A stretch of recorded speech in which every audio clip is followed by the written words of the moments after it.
សុបិនឃើញ idol មិនមែនសុទ្ធតែជួបសំណាងល្អនោះទេមុននឹងឈានចូលដល់ការបកឆាយសុបិនសូមបងប្អូនកុំភ្លេចជួយចុច like និង subscribe Channel Kim ផងដើម្បីទទួលបាននូវវីដេអូថ្មីៗរៀងរាល់ថ្ងៃសុបិនឃើញតារាសំណប់ចិត្តឬជា idol ដែលស្រឡាញ់ពេញចិត្តយោងតាមការទូទាយគីបុរាណកាលមកបញ្ជាក់ថា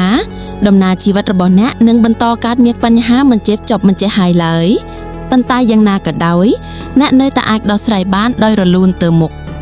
ក្នុងនោះទៀតចំពោះមនុស្សមួយចំនួនអាចមានឱកាសទទួលបានលាភសំណាងពីការផ្សងសំណាងណាមួយ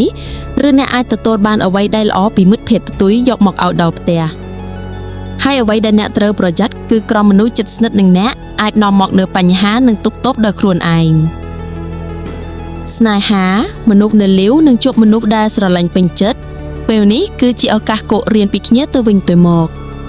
ប៉ុន្តែនាងឬគាត់ក៏ប្រហែលជាមានមនុស្សជាច្រើនទៀតកំពុងស្វែងរកពួកគេដែរ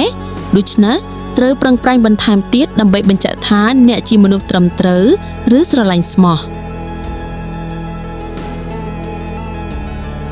ដៃឡែកសម្រាប់អ្នកដែលមានទំនាក់ទំនងស្នេហាឬមានដៃគូ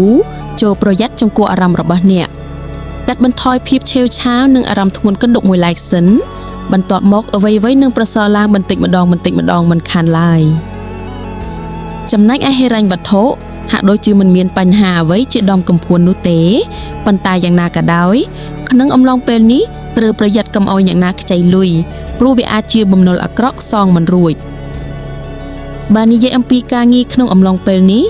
អាចនឹងមានបញ្ហាជាបន្តបន្ទាប់មកហូរហែប៉ុន្តែអ្នកនឹងអាចឆ្លងកាត់វាបានដោយរលូនមិនខានឡើយប្រសិនបើអ្នកជាប់ក្នុងរឿងអ្វីមួយប្រកាសជាមានមនុស្សម្នាក់នឹងឈោងទៅជួយអ្នករហូតដល់ការងារត្រូវបានបញ្ចប់ដោយជោគជ័យក្នុងអំឡុងពេលនេះអ្នកនឹងជួបនឹងនិយាយជាមួយមិត្តភ័ក្តិថ្មីម្នាក់វាជាការល្អដើម្បីស្គាល់គ្នាព្រោះពេលអនាគតអ្នកទាំងពីរអាចនឹងធ្វើការជាមួយគ្នាបានអរគុណបងប្អូនទាំងអស់គ្នាសម្រាប់ការទស្សនា